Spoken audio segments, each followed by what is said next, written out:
Salut à tous, nouvelle vidéo aujourd'hui. Alors l'introduction de cette vidéo, on va parler rapidement du circuit training. C'est un petit peu quelque chose qui revient régulièrement, plusieurs fois on va dire par décennie entre guillemets. Il va y avoir le full body, le circuit training, le training en split, l'half body, etc. Et il y a beaucoup de personnes qui se posent des questions par rapport à quelle est la meilleure méthode finalement pour s'entraîner. Ce qu'il faut voir, la première chose que je veux traiter avant de démarrer la formation, c'est que en fait, il faut voir tout ça comme des outils. C'est-à-dire qu'il n'y a pas une méthode.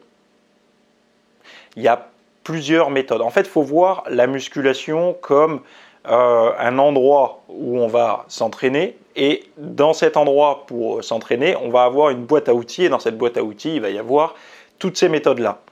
Comment on fait pour choisir celle qui nous convient ? Déjà, il faut regarder un petit peu historiquement ce que font les plus gros bodybuilders, ceux qui ont le plus de masse musculaire. Admettons, vous voulez prendre le maximum de masse musculaire, vous n'allez pas faire du crossfit.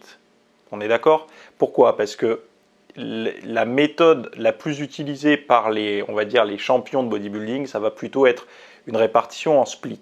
Par contre, après, si ça vous motive plus de faire une autre technique, le but, c'est d'aller à la salle. Donc, il va falloir faire quelque chose qui vous permette de tenir.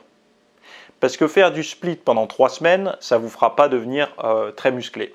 Par contre, suivre une méthode qui n'est pas la meilleure pour prendre du muscle pendant 10 ans, vous aurez plus de chances de prendre du muscle. Pourquoi? Parce que vous aurez tenu 10 ans.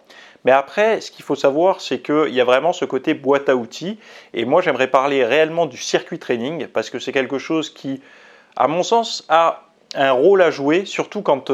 moi, après, je ne m'entraîne pas comme un bodybuilder, je ne m'entraîne pas comme un sportif. En fait, moi, j'ai un peu un fourre-tout. C'est-à-dire que dans mon entraînement, j'essaye à la fois de développer des capacités, on va dire, cardiovasculaires, un petit peu plus athlétiques, plus des mouvements type bodybuilding, donc musculation, pour me faire un physique, pour que ça soit équilibré finalement. Mais je vais explorer d'autres formes d'entraînement pour vraiment avoir ce côté un petit peu plus complet, entre guillemets plus complet, parce que le mot complet, voilà, après ça c'est très personnel. Donc en fait on va voir comment moi j'utilise les circuits training et je vais répondre à plein de questions en fait, par rapport à par exemple, est-ce que c'est bien en prise de masse, en sèche, qu'est-ce que j'avais noté d'autre, comment l'adapter à son entraînement classique, doit-on aller à l'échec, etc.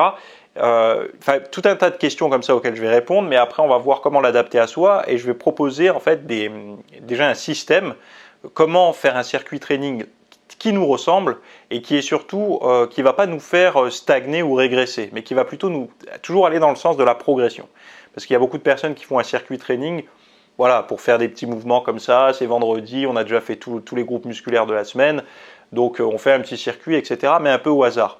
On va voir qu'on peut faire un circuit training qui n'est pas fait au hasard et qui est vraiment, qui va continuer à aller dans le sens de nos objectifs.